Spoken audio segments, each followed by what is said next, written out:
Olá, pessoal! Nesse vídeo a gente vai continuar os comentários da nossa prova da última versão do Exame de Suficiência de 2022. Para quem não me conhece, prazer, meu nome é Eliane Reis, eu sou fundadora do Momento de Estudar e a gente está aqui nessa terceira parte de vídeo, né? Então, aqui na descrição do vídeo eu vou deixar o link dos itens dos vídeos anteriores para que vocês possam ir lá acompanhar. E esse é o meu ventilador dando pau. E aí, vocês podem acompanhar então, né, desde o início. Eu deixei lá no primeiro vídeo, na introdução, eu falei várias coisas importantes, então eu oriento que você vá lá, se você começou agora, encontrou o vídeo agora, que você vá na primeira parte do vídeo para assistir. Para quem já assistiu, a gente já comentou até a questão número 20, agora a gente vai seguir da 21 até a 30 nesse vídeo. Aí, informações importantes, né? Aqui na descrição do vídeo tem um link para você baixar o e-book com as questões comentadas. Então, eu fiz um e-book tanto com a prova sem comentários, quanto com os comentários. Deixei lá, fiz um e-book, acrescentei algumas outras coisas que eu acho importante para você utilizar nessa reta final aqui. Eu estou lidando essa prova como se fosse uma revisão. Então, os vídeos estão ficando um pouco extensos, mas é porque eu quero que aproveite, né, que você possa aproveitar esse vídeo, essas questões para fazer uma revisão mesmo. Vão ser um total de 6 partes de vídeo, tá? Então, eu estou comentando as 48 questões da prova. As 2 questões de língua portuguesa eu não comento, porque eu não faço comentários em língua portuguesa. Não tenho esses conhecimentos, não adianta vir aqui enganar vocês com isso, porque não vai acontecer, não vai rolar. Essa fumacinha que tá aparecendo aqui é o meu incenso, que tá bem louco. E a fumaça tá vindo aqui pro lado e o ventilador também não tá querendo funcionar mais. Enfim, tá uma situação aqui. Bom, as matrículas para o Momento de Estudar para o CRC, que é o preparatório para o Exame de Suficiência comigo, elas estão abertas. O link também está aqui na descrição do vídeo. Você pode se matricular tanto nela quanto na comunidade MDE. Se você se matricula na comunidade MDE, você tem acesso também ao preparatório para o Exame de Suficiência e ao curso regular de Contabilidade Geral. Então, os links estão aqui na descrição do vídeo.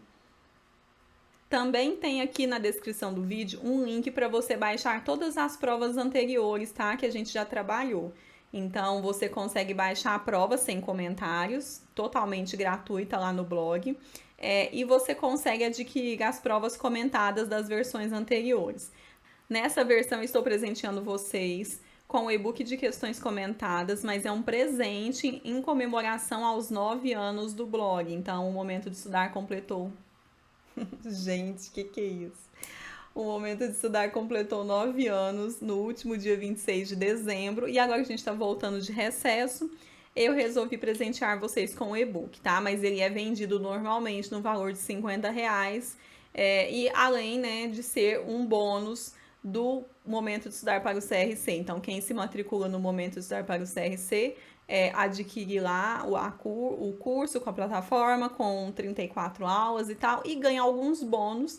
E um dos bônus são as 6 últimas provas comentadas lá no formato de PDF e vídeo, tá? Então, vocês estão ganhando um pequeno pedaço, né, dos bônus do Momento de Estudar para o CRC, tá? Bom, vamos continuar então aqui as nossas questões. Eu estou acompanhando aqui com o mesmo e-book que vocês.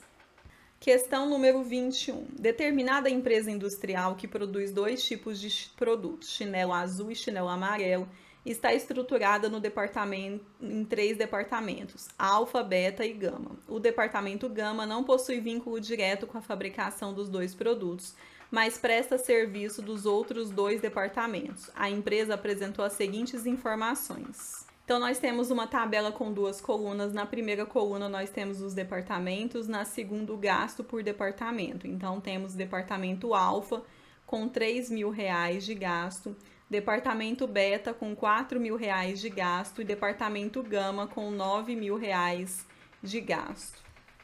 Na próxima tabela, nós temos 3 colunas. A primeira coluna com o departamento, a segunda coluna com percentual de horas de trabalho do chinelo azul e a terceira com percentual de horas de trabalho do chinelo amarelo. Então, nós temos o departamento alfa com 60% de horas de trabalho do chinelo azul, 40% de horas de trabalho do chinelo amarelo. Departamento beta, 40% de horas de trabalho com chinelo azul, 60% de horas de trabalho com chinelo amarelo. Na terceira tabela, nós temos duas colunas. A primeira coluna com o departamento, a segunda coluna com o quantitativo de serviços prestados pelo departamento gama. Temos o departamento alfa com 200 quantitativos de serviço, então 200 serviços prestados. E o departamento beta com 100 serviços prestados. Considerando as informações disponibilizadas, assinale os custos a serem alocados à produção do chinelo azul e chinelo amarelo, respectivamente, empregando o critério do método do custeio baseado nas atividades ABC para o rateio dos custos indiretos. Letra A, R$ 8.200, R$ 7.800. Letra B, R$ 3.400 e R$ 2.600. Letra C, R$ 4.800 e R$ 4.200. Letra D, R$ 3.000 e R$ 4.000. Então, ele quer aqui os custos, né, a serem alocados na produção do chinelo azul e do chinelo amarelo, empregando o custeio baseado em atividades. Então, mais uma questão de contabilidade de custos.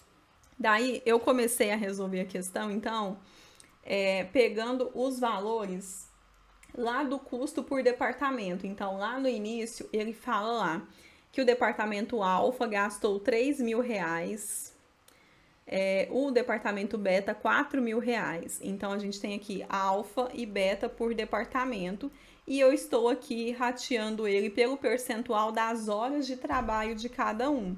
Então, em alfa, a gente teve 60% de 3.000 horas de trabalho, de R$ 3.000, 60% de R$ 3.000. E em alfa, no chinelo amarelo, 40% de R$ 3.000. Em beta, a gente teve 40% de R$ 4.000 e o chinelo para o chinelo azul e 60% de R$ 4.000 para o chinelo amarelo. Isso vai dar para a gente, então, alfa de 1.800 horas de trabalho no chinelo azul, em alfa também de 1.200 horas de trabalho do chinelo amarelo. Em beta, 1.600 horas de trabalho do chinelo azul, 2.400 horas de trabalho.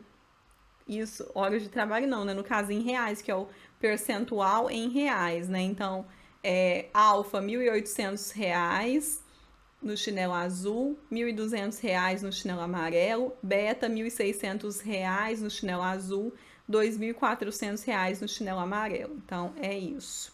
E aí, a gente vai, então, para o quantitativo de serviço prestado por gama. Ele fala que gama, ele diz que gama presta o serviço para os dois, né? Ele fala assim, ó, o departamento gama não possui vínculo direto com a fabricação dos dois produtos, mas presta serviço aos outros dois departamentos. Então, ele presta para os dois departamentos nesse percentual de serviço. Então, ele prestou 200 serviços para a alfa e 100 serviços para a gama. Se a gente, então, analisar por percentual que a gente encontrou aqui pelos percentuais de horas, no chinelo azul, em alfa, no chinelo azul, vai ser 60% de 200 serviços, que vai dar 120 serviços. Em alfa, no chinelo amarelo, vai ser 40% de 200 serviços, que vai dar 80 serviços. Já em beta, vai dar 40% de 100 serviços, que dá 40 serviços. E beta, no chinelo amarelo, vai dar 60% de 100 serviços, que vai dar 60 serviços. No chinelo azul, então, a gente vai ter o somatório de alfa e beta, que vai ser 120 mais 40, que vai dar 160. E no chinelo amarelo, que vai dar 80 mais 60, que vai dar 140.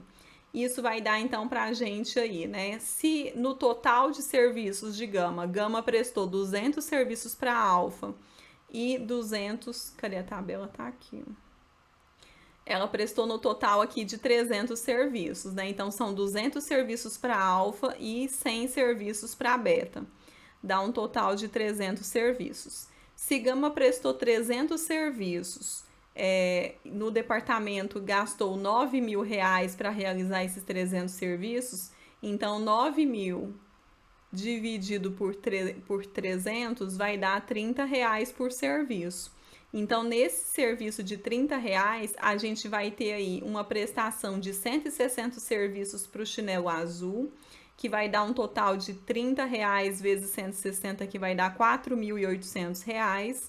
E para o chinelo amarelo, a gente vai ter R$ 30 para 140 serviços, que vai dar R$ 4.100, não, gente, R$ 4.200. R$ 4.200. Então, no chinelo azul, o total de custos com alfa, beta e gama vai dar R$ 1.800 de alfa, R$ 1.600 de beta, R$ 4.800 de gama. Vai dar um total de R$ 8.200.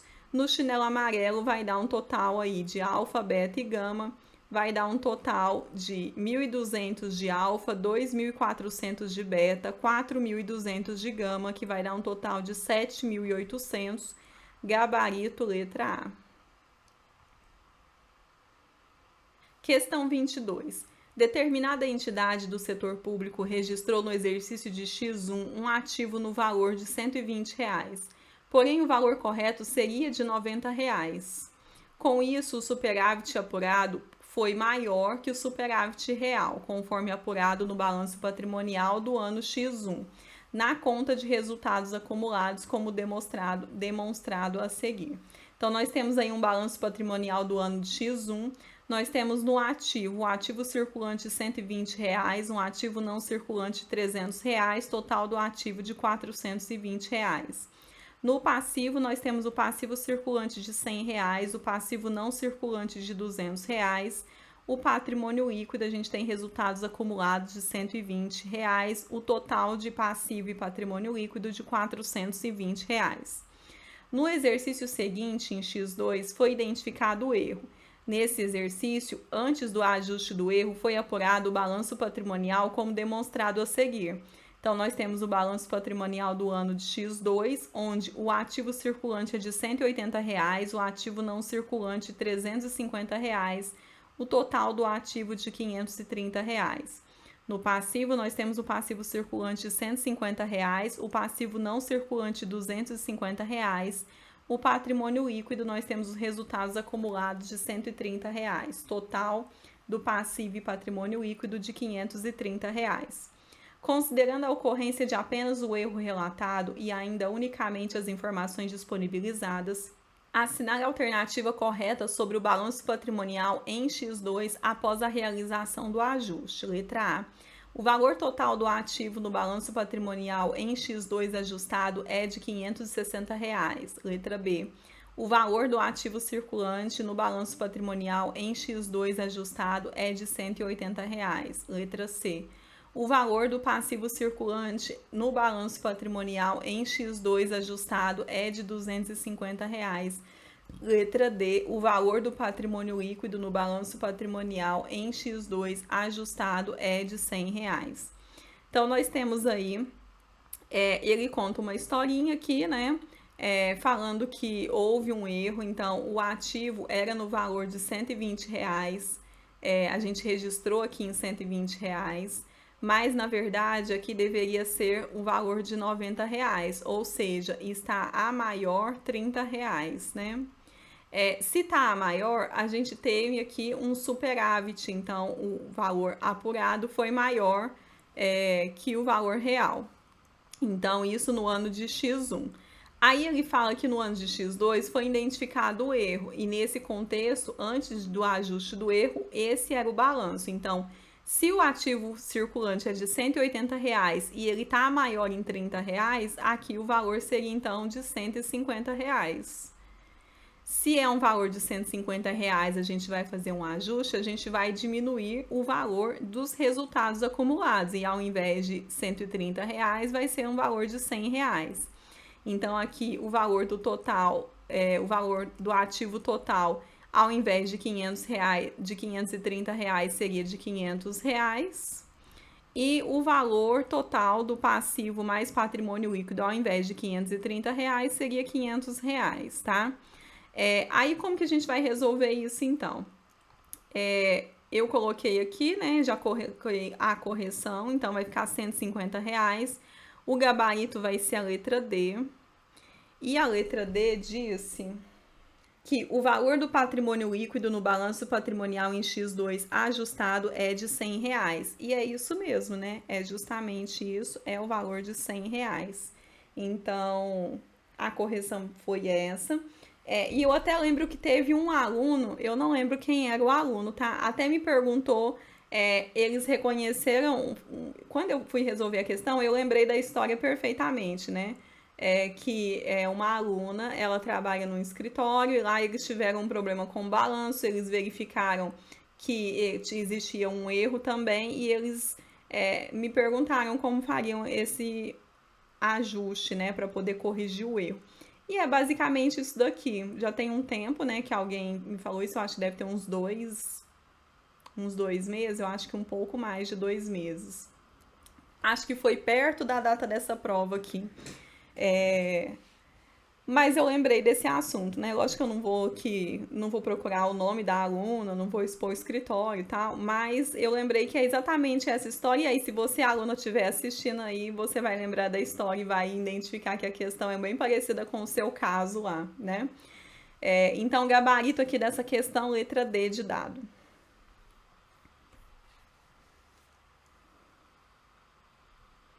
Questão 23. O plano de contas aplicado ao setor público, PECASP, que deve ser adotado por todos os entes da federação, constitui um instrumento para a consolidação das contas nacionais, bem como para a adoção de normas internacionais de contabilidade.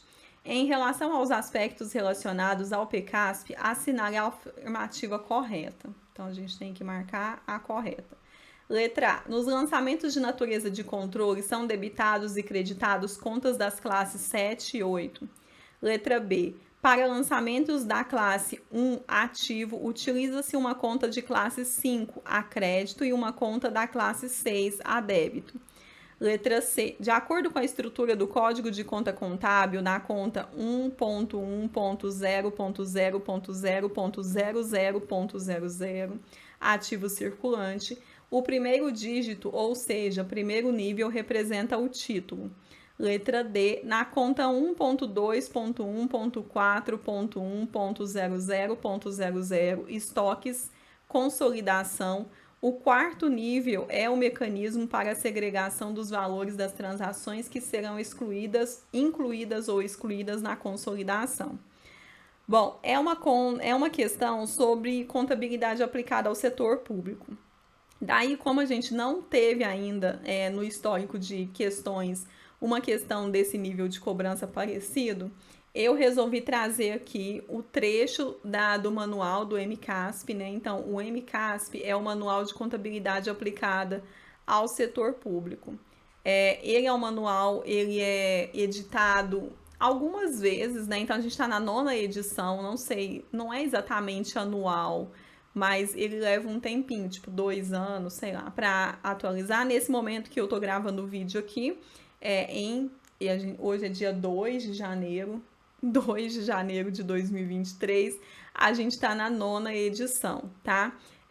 Então, se você for baixar, tem como... Eu vou deixar o link, deixa eu ver se eu deixei no seu material PDF, que eu acho que é melhor eu deixar no material PDF, né? Eu vou até anotar aqui para mim não esquecer, para deixar a fonte, tá? Você consegue baixar o manual no site do Tesouro Nacional.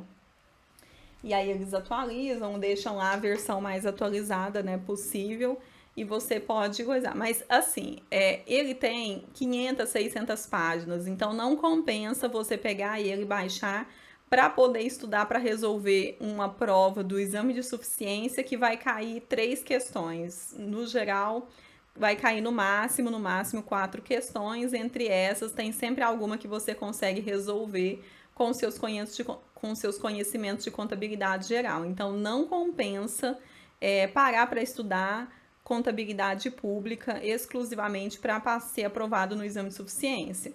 A não ser que já for a sua área de trabalho, que for a sua especialização, a não ser que você tiver outros motivos para isso, ou que você esteja estudando para concursos, e aí para concursos realmente compensa dar uma lida estudada, se você não tiver feito nenhum curso ainda. Mas ele é um manual, ele é um material para consulta mesmo, tá? Então, muito cuidado, tá, com essa fonte. Então eu trouxe o trecho aqui que eu acho interessante para a gente poder resolver essa questão.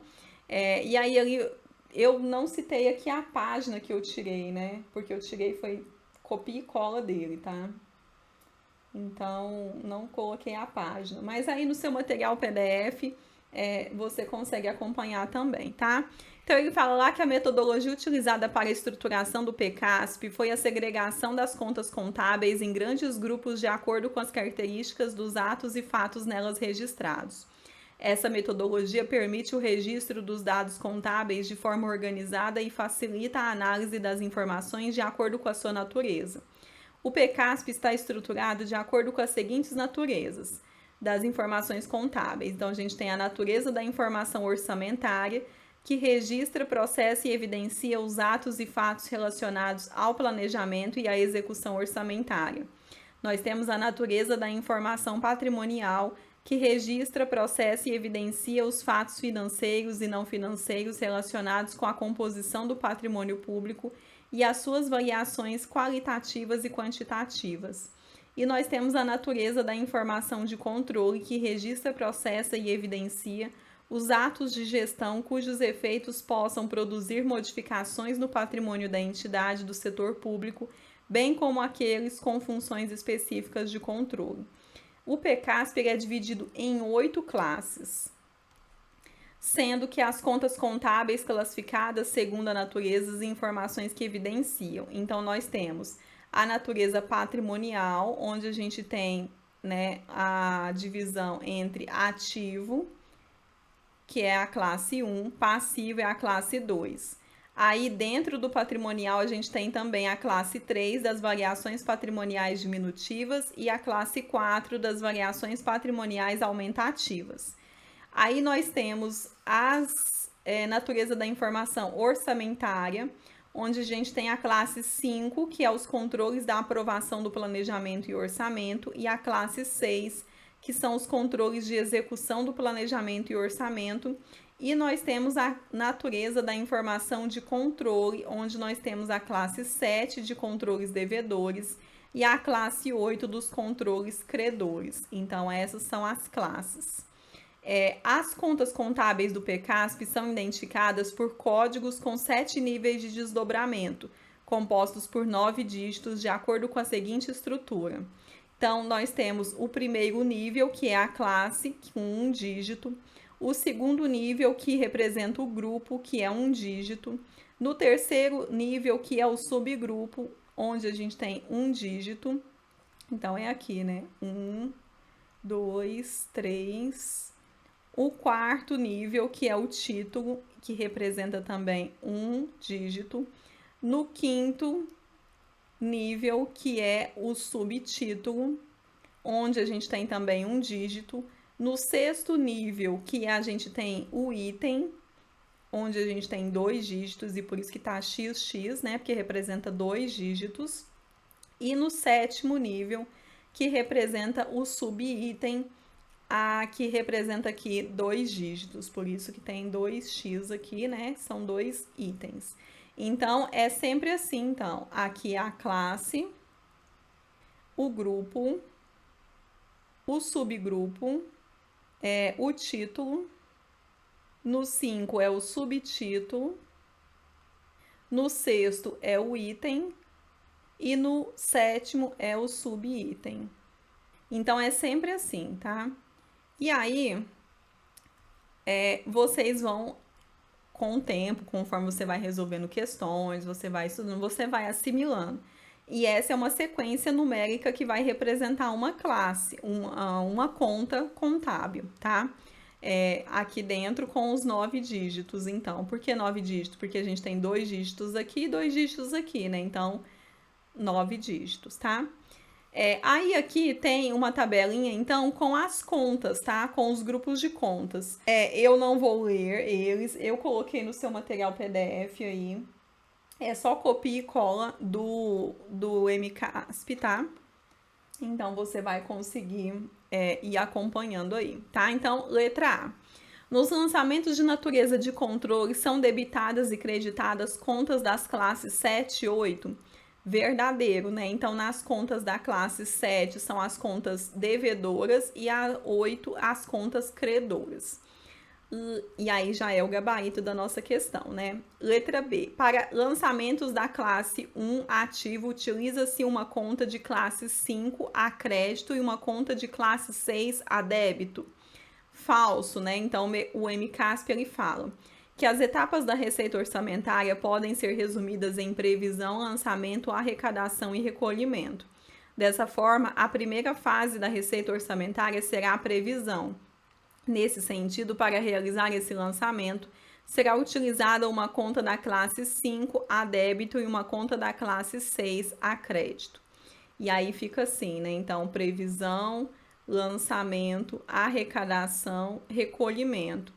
Na arrecadação vai para o caixa e para os bancos, e no recolhimento vai para a unidade de caixa. Do banco entra em classificação por receita por natureza da receita, tanto pela unidade de caixa quanto pelo caixa e bancos, e finaliza na destinação final aí, tá? Então, essas são as etapas das receitas orçamentárias. Na letra C, de acordo com a estrutura do Código Contábil, na conta 1.1, né, e o resto é tudo zero, o primeiro dígito, ou seja, o primeiro nível representa o título. E tá errado, né, porque a gente viu que, na verdade, o título ele é representado, o primeiro nível aqui ele vai representar a classe.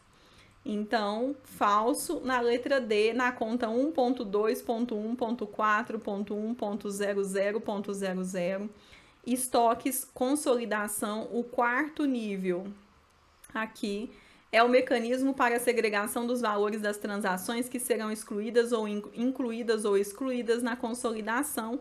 Tá falso, né? A consolidação, o quinto nível e não é o quarto, que vai representar a segregação dos valores das transações que serão incluídas ou excluídas na consolidação. Então, o nosso gabarito aqui ficou sendo a letra A. Questão 24. Paulo, professor de contabilidade pública, alertou seus alunos para estudarem a Lei 4.320 de 1964, a Lei Complementar número 101 de 2000 e as normas brasileiras de contabilidade aplicada ao setor público, principalmente em relação à classificação das receitas públicas, suas origens e detalhamento das categorias econômicas, com vistas a identificar a procedência das receitas no momento em que ingressam nos cofres públicos, informando ainda que as receitas públicas orçamentárias são disponibilidades de recursos financeiros que ingressam durante o exercício e que aumentam o saldo financeiro da instituição. E a Lei 4.320 classifica as receitas orçamentárias por categoria econômica em receitas correntes e receitas de capital, considerando o exposto a cenário alternativa que representa a origem de uma receita de capital. Letra A, alienação de bens. B, receita de serviços. C, receita patrimonial. E, D, impostos, taxas e contribuições de melhoria. Bom, a 4.320, ela fala para a gente no artigo 11 que a receita classificar-se-á nas seguintes categorias econômicas: receitas correntes e receitas de capital. Parágrafo 1º, são receitas correntes as receitas tributárias, de contribuições, patrimonial, agropecuária, industrial, de serviços e outras, e ainda as provenientes de recursos financeiros recebidos de outras pessoas do direito público ou privado, quando destinadas a atender despesas classificáveis em despesas correntes.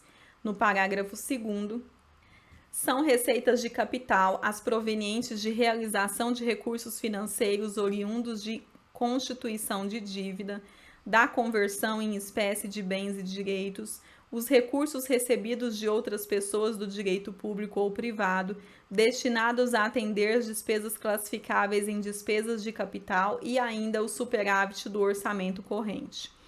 Aí a gente tem, então, essa tabelinha que eu tirei lá do MCASP também, tá? Do Manual de Contabilidade Aplicada ao Setor Público, onde a gente tem as receitas correntes, que são receitas correntes intra-orçamentárias. A gente tem os impostos, taxas e contribuições de melhoria, as contribuições, as receitas patrimoniais, as receitas agropecuárias, a receita industrial, a receita de serviços, as transferências correntes e as outras receitas correntes.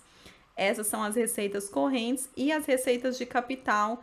Com as receitas de capital intra-orçamentárias, nós temos as operações de crédito, alienação de bens, amortização de empréstimos, transferências de capital e outras receitas de capital.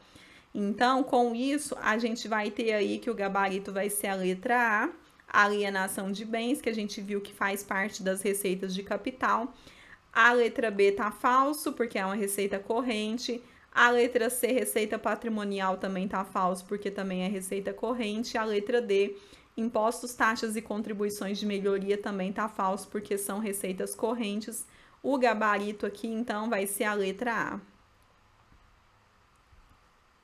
Questão 25. A empresa Aços Planos S.A. produz 2 produtos em um único departamento e utiliza o método de custeio por absorção para apuração do custo de produção e avaliação dos estoques. Para a apuração do custo de produção do mês de dezembro de 2021, foram apuradas as seguintes informações. Então, nós temos aí os planos de ação de dezembro de 2021 em 3 colunas. Na primeira coluna, nós temos a descrição, na segunda, nós temos o produto A, na terceira coluna, o produto B. Então, nós temos aí a mão de obra direta no produto A de R$10 por unidade, no produto B de R$15 por unidade. A matéria-prima é de R$20 por unidade no produto A e de R$25 por unidade no produto B. A quantidade produzida do produto A é de 1.500 unidades e do produto B de 3.000 unidades. A depreciação das máquinas é de R$40.000 para o produto A e de R$60.000 para o produto B.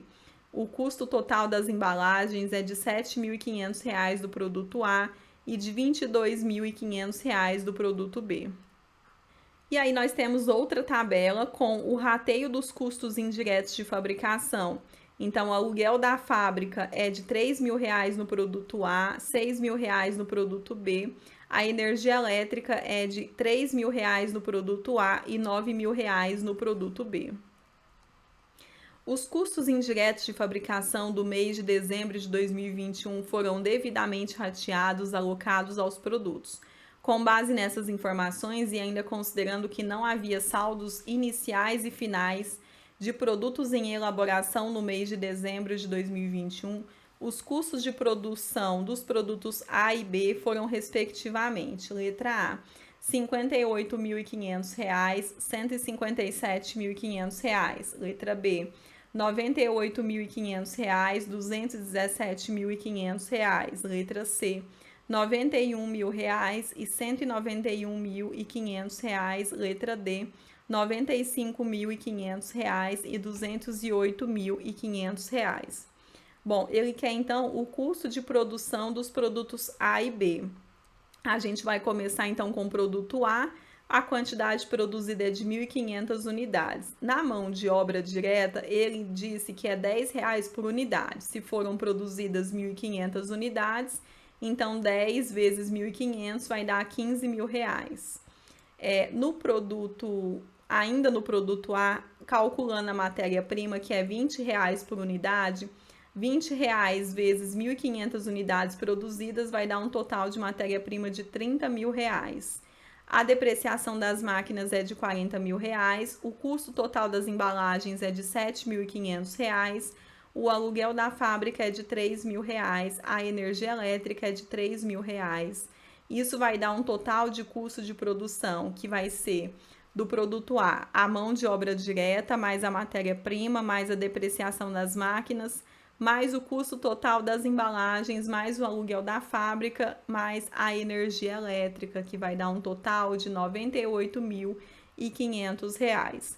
Aí a gente vai fazer a mesma coisa para o produto B. Então, no produto B foram produzidas 3.000 unidades. Na mão de obra direta é de R$ 15 por unidade, então vezes 3.000 unidades produzidas vai dar um total de R$ 45.000. A matéria-prima é de R$ 25 por unidade produzida, vezes 3.000 unidades produzidas, vai dar R$ 75.000. A depreciação das máquinas é de R$ 60.000. O custo total das embalagens é de R$ 22.500. O aluguel da fábrica é de R$ 6.000. A energia elétrica é de R$ 9.000. Então, o custo de produção total do produto B vai ser a mão de obra direta, mais a matéria-prima, mais a depreciação das máquinas, mais o custo total das embalagens, mais o aluguel da fábrica, mais a energia elétrica. Isso vai dar um total de R$ 217.500, gabarito letra B de bola. Questão 26. Uma empresa apresentou as seguintes informações extraídas de suas demonstrações contábeis do exercício findo de 31 de dezembro de 2021. Nós temos duas colunas, uma coluna com contas e a outra com valores. Então, caixa equivalente de caixa, R$ 20.000. Ativo circulante, aí do lado da coluna que está nos valores, está assim, equivalente a 60% do capital de terceiros.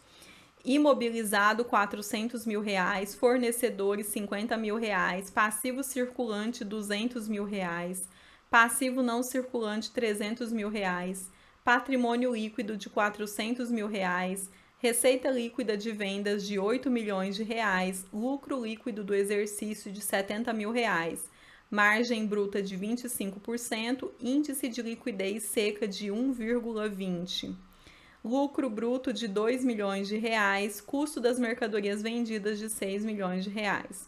Considerando exclusivamente as informações do quadro anterior, o saldo dos estoques e o prazo médio de renovação de estoques são, respectivamente, letra A, R$ 60.000, 3,6 dias, B, R$ 200.000, 12 dias, letra C, R$ 240.000, de 14,4 dias, letra D, de R$ 360.000, de 21,6 dias. Então, a questão ele está pedindo aqui o saldo da conta de estoques e o prazo médio de renovação desses estoques. Aí você vai perceber que a gente tem algumas informações diferentonas aqui, vamos assim dizer, né? Porque ele traz a margem bruta, ele traz um índice de liquidez seca, ou seja, a gente pode calcular através do índice de liquidez seca. A gente não precisaria necessariamente, né, fazer de outra forma, até porque a gente nem teria dados suficientes para calcular de outra forma. Então, o índice de liquidez seca, qual é a fórmula? É o ativo circulante menos estoques dividido pelo passivo circulante. Então, a gente tem R$ 300.000 de ativo circulante menos estoques dividido por R$ 200.000 de passivo circulante. O índice de liquidez seca, ele disse que é de 1,20. Então, é só a gente substituir aqui na fórmula e o estoque vai dar um total aqui, então, de R$ 60.000. Para a gente calcular agora o prazo médio, a gente vai, então, primeiro calcular a margem bruta, que é o lucro bruto dividido pela receita líquida de vendas, que vai dar um total aqui. A gente vai encontrar, né, a margem bruta, ele falou que é de 0,25, que é 25%. A gente vai calcular aqui o lucro bruto, que vai dar um total aqui de R$ 2 milhões. Aí a gente vai poder calcular, então, o custo das mercadorias vendidas com essa informação do lucro bruto. Então, o custo das mercadorias vendidas vai ser a receita líquida de vendas menos o lucro bruto, que vai dar um total de custo das mercadorias vendidas de R$ 6 milhões. O prazo médio da renovação dos estoques vai ser o saldo da conta de estoques dividido pelo custo das mercadorias vendidas vezes 360 dias. Então, R$ 60.000 do saldo de estoque dividido por R$ 6 milhões vezes 360 dias vai dar 3,6 dias, gabarito letra A, onde na letra A ele fala que é de R$ 60.000 e 3,6 dias. Então, é bem isso aí que a gente acabou de encontrar. Questão 27. Considerando o processo de gestão de uma instituição é constituído por um conjunto de processos decisórios organizados por fases que visam garantir a missão, otimizar os resultados econômicos e a eficácia empresarial. Relacione adequadamente as colunas a seguir. Então, 1. Planejamento estratégico, 2. Planejamento operacional, 3. Planejamento tático. E aí a gente tem os itens. Então, primeiro item, elo entre a operação e gestão. Possibilita que as operações da empresa flutuem, pois é flexível, o que dá capacidade de reação a imprevistos e mudanças.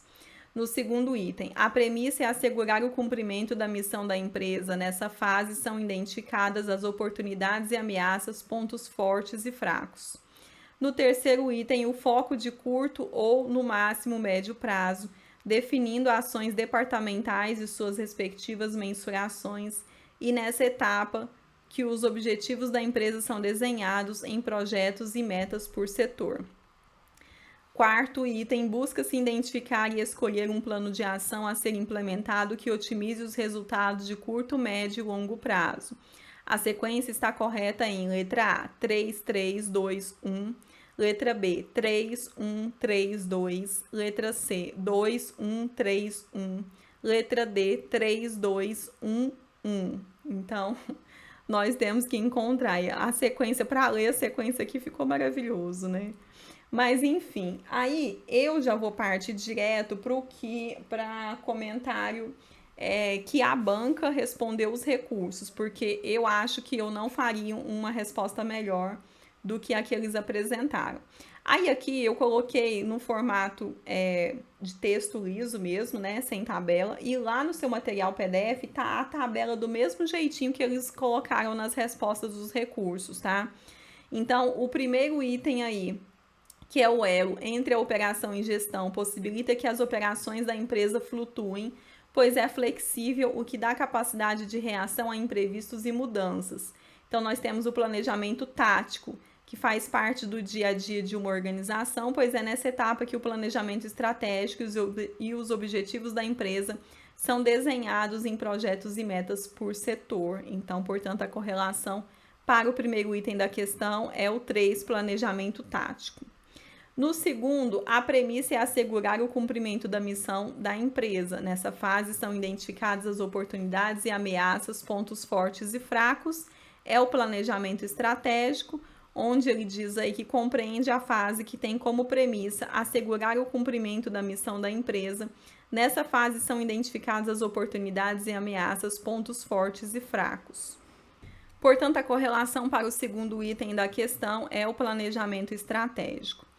No terceiro, foco de curto ou, no máximo, médio prazo, definindo ações departamentais e suas respectivas mensurações. É nessa etapa que os objetivos da empresa são desenhados em projetos e metas por setor. É o planejamento tático, precisa fazer parte do dia a dia de uma organização. É nessa etapa em que o planejamento estratégico e os objetivos da empresa são desenhados em projetos e metas por setor. Tem foco de curto ou, no máximo, médio prazo, definindo ações departamentais e suas respectivas mensurações. Então, portanto, a correlação para o quarto item da questão é o 3, planejamento tático. E, por último, busca-se identificar e escolher um plano de ação a ser implementado que otimize os resultados de curto, médio e longo prazo. A gente tem aí o planejamento operacional, que é a fase de identificação e escolha de um plano de ação a ser implementado que otimize os seus resultados de curto, médio e longo prazo. Portanto, a correlação para o quarto item da questão é o 2, planejamento operacional. Com isso, a sequência ficou, então, de 3, 1, 3, 2. Eu deixei aqui a fonte que a banca utilizou para poder resolver essa questão. E o gabarito é a letra B.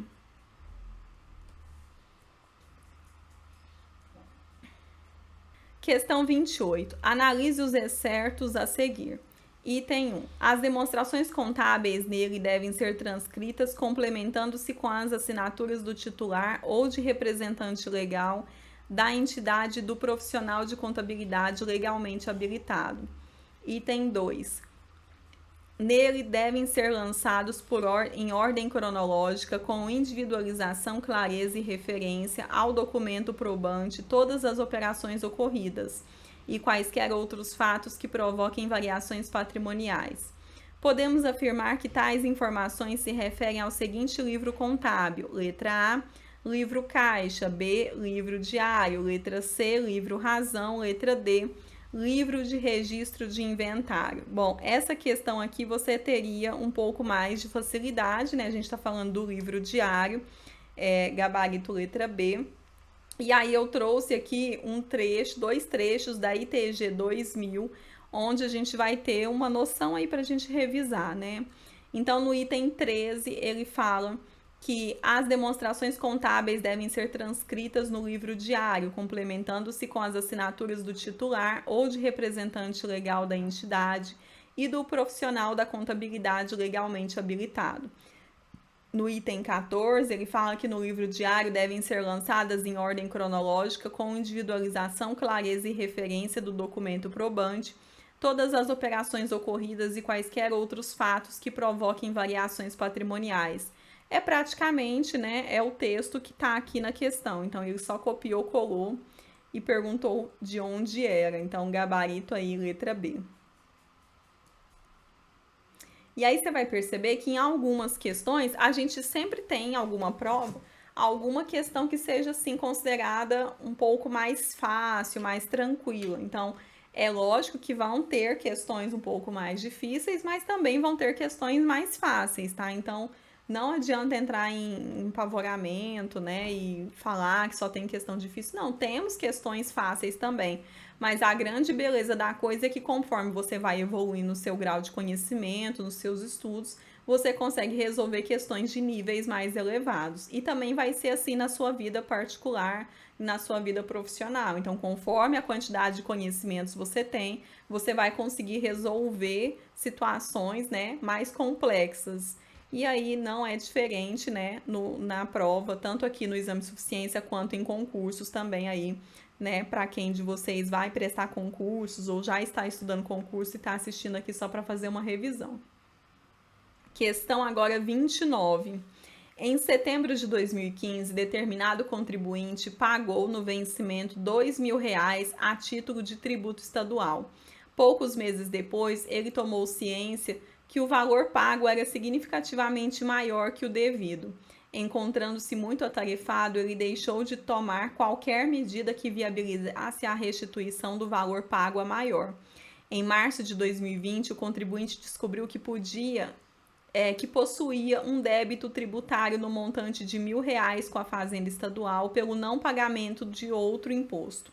Visando regularizar sua situação com o fisco, ele preencheu requisição administrativa para que a obrigação pendente fosse extinta através da compensação. O fisco, contudo, em 2022, responde negativamente ao pedido. Diante da negativa, o contribuinte deverá, letra A, aceitar a decisão, pois demorou tempo demais e o seu direito prescreveu. Letra B, ajuizar a ação para anular e desconstituir a decisão administrativa que negou o seu pedido. Letra C, fazer uma nova requisição administrativa no prazo máximo de 3 dias a contar da decisão do fisco. Letra D, desistir de recuperar o valor pago a maior, pois o poder público em nenhuma hipótese efetua devoluções de valores tributários pagos a maior. Bom, o que a gente tem? A gente tem o artigo 156 do Código Tributário Nacional, que a gente carinhosamente chama de CTN, onde ele fala sobre extinguem o crédito tributário. Então, extingue o crédito tributário, o pagamento, a compensação, que eu até deixei em negrito aqui, né? A transação, remissão, a prescrição e a decadência, a conversão de depósito em renda, o pagamento antecipado e a homologação do lançamento nos termos do disposto no artigo 150 dos seus parágrafos 1º e 4º, a consignação em pagamento nos termos do disposto no parágrafo 2º do artigo 164, a decisão administrativa irreformável, assim entendida e a definida na órbita administrativa, que não mais possa ser objeto de ação anulatória, a decisão judicial passada em julgado, a dação em pagamento em bens imóveis, na forma e condições estabelecidos em lei. No parágrafo único, ele diz que a lei disporá quanto aos efeitos da extinção total ou parcial do crédito sobre ulterior verificação da irregularidade da sua constituição, observados dispostos nos artigos 144 e 149. Lá no artigo 169, ele fala que prescreve em 2 anos a ação anulatória da decisão administrativa que denegar a restituição. No parágrafo único, o prazo de prescrição é interrompido pelo início da ação judicial, recomeçando o seu curso pela metade a partir da data da intimação validamente feita ao representante judicial da fazenda pública interessada. Então, com isso, o gabarito vai ser a letra B, né? A banca até colocou aí, ó, a compensação é devida, pois o contribuinte possui um crédito a receber do fisco, podendo ser feito o encontro de contas do valor que o sujeito passivo tem que pagar com a quantia que tem a receber da administração. Trata-se de causa de extinção da obrigação tributária, artigo 156, inciso 2 do CTN. No caso, o contribuinte poderá ainda ajuizar ação anulatória buscando desconstituir a decisão administrativa que negou o seu pedido. Essa ação é disciplinada pelo artigo 169 do CTN, então gabarito letra B, onde na letra B ele diz, né, ajuizar ação para anular e desconstituir a decisão administrativa que negou o seu pedido. Então tá aí, questão 29, gabarito letra B. Questão número 30. Diversos aspectos de legislação e normativos tributários estão presentes no cotidiano daqueles que militam na área contábil. É necessário que o contador entenda os conceitos do fato gerador, base de cálculo e alíquotas dos tributos incidentes sobre diversas operações efetuadas pelas entidades. Nesse sentido, analise as contas contábeis de resultado demonstradas a seguir, extraídas do balancete de verificação de uma determinada companhia. Bom, e tá passando o carro do gás aqui na rua, se alguém quiser comprar gás. Não sei se vai aparecer aqui no microfone, tá? Então eu vou continuar aqui porque eu acho que não vai aparecer. Então vamos lá. Nesse sentido, analise as contas contábeis de resultado demonstradas a seguir, extraídas do balancete de verificação de uma determinada companhia, empresa do ramo industrial, em 31 de dezembro de 2021. Então, nós temos duas tabelas, a gente tem uma tabela com 2 colunas. Na primeira coluna, a gente tem contas, na segunda, a gente tem valores. Então, a gente tem aí PIS e COFINS sobre faturamento no valor de R$ 3.850. Imposto sobre a propriedade territorial urbana no valor de R$ 2.125. ICMS sobre vendas no valor de R$ 11.295. Perda estimada com crédito de liquidação duvidosa no valor de R$ 1.945. Faturamento bruto de vendas de produtos no valor de R$ 45.090. INSS e FGTS de R$ 8.660. Vendas canceladas de R$ 2.320. Descontos financeiros obtidos de R$ 1.105. Imposto de renda pessoa jurídica corrente de R$ 2.125. PIS sobre folha de pagamento de R$ 975. IOF, imposto sobre operações financeiras de R$ 390. PIS sobre faturamento de R$ 4.125. Comissão sobre vendas de R$ 2.770. CSLL, contribuição social sobre o lucro líquido corrente, de R$ 1.435, descontos incondicionais concedidos de R$ 1.200. Com base nos dados anteriores, analise a alternativa que representa corretamente a receita líquida de vendas da citada companhia em 2021. Letra A, R$ 19.440, B, R$ 20.265, Letra C, R$ 21.235. Letra D, R$ 22.210. Aí a questão está pedindo, então, a receita líquida de vendas. Então, a gente vai abrir aqui uma DRE e a gente tem, então, o faturamento bruto de vendas de produto de R$ 45.090, menos o IPI sobre faturamento de R$ 4.215, a gente vai encontrar a receita bruta de vendas de R$ 40.875. Nós vamos deduzir, então, as vendas canceladas de R$ 2.320, os descontos incondicionais concedidos de R$ 1.200, o PIS e COFINS sobre faturamento de R$ 3.850 e o ICMS sobre vendas de R$ 11.295. A gente vai chegar a uma receita líquida de vendas de R$ 22.210. Gabarito, então, letra D de dado.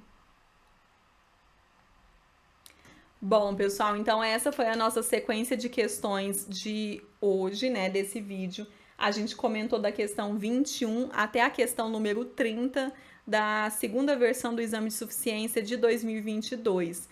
Eu vou deixar aqui as minhas redes sociais para vocês também me acompanharem por outras redes.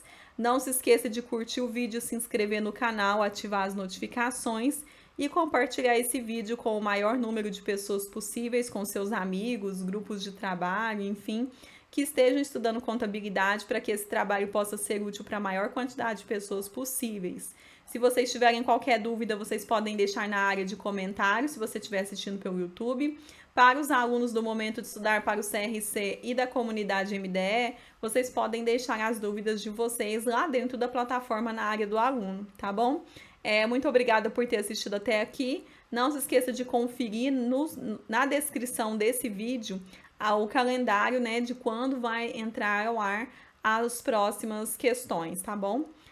Muito obrigada por ter assistido até aqui. A gente se vê no nosso próximo vídeo. Bons estudos e até mais!